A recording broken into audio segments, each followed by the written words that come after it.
What do you usually do with your cell phone when bored or you have nothing else to do? Of course, what else? You do the selfie. But do you know that psychologists find selfie a behavioral disorder? Our extraordinary student on TV will tell us more. Let's watch this.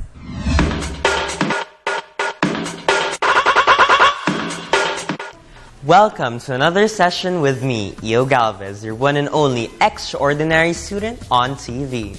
There are actually no tons of specific mandatory cool rules to mention, but you can tremendously bring your coolness to an all-new level. Just last year, the word selfie, which I believe everyone has done at least once in their life, was included in the dictionary. That is to say, it is a coined word that means taking one's photo by himself. Just to give a little story behind this phenomenon, I believe it was during the inception of mobile phones fashioned with cameras that began the culture of selfies. And I can't remember how many times I took photos of mine the first time I had a phone with a camera. And there's a Friendster that I'm not familiar of. I just heard it from my father, saying he enjoyed posting his self-taken photo there. For everyone's information, Friendster is kind of an earlier version of Facebook. Well, I don't really know, for I haven't been there yet when it was already gone. However, we do enjoy doing selfies, don't we?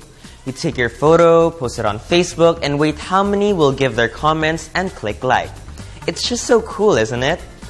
But wait, there is a setback. I guess this wouldn't sound good, but yes, really. It is something we need to deal with more seriously.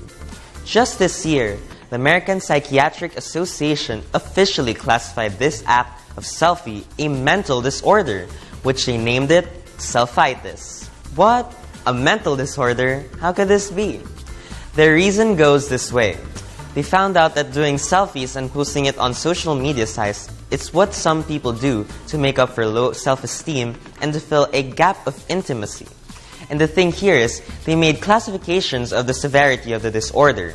They have borderline selfitis, which perhaps is an early stage that means taking selfies at least 3 times a day, but not posting them on social media sites.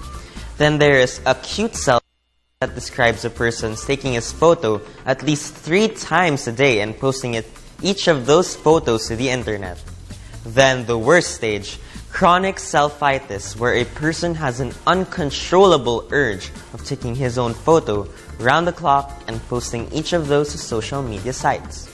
As this may be harmless though, it was proven fatal to one British teenager, Danny Bowman, who spends at least 10 hours a day trying to capture a perfect selfie, and unable to do so made him try to commit suicide.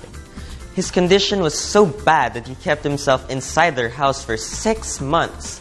This led to psychiatrists to classify this a mental ailment. Danny has undergone therapy that made him cope from his addiction to selfies. Oh, how awful. All the while what I thought was cool is actually not. Anyway, I guess we need to limit ourselves from doing more selfies to avoid having this disorder. And that's another collection of cool tips from your one and only extraordinary student on TV, Galves. See you again next time as we go cool in school.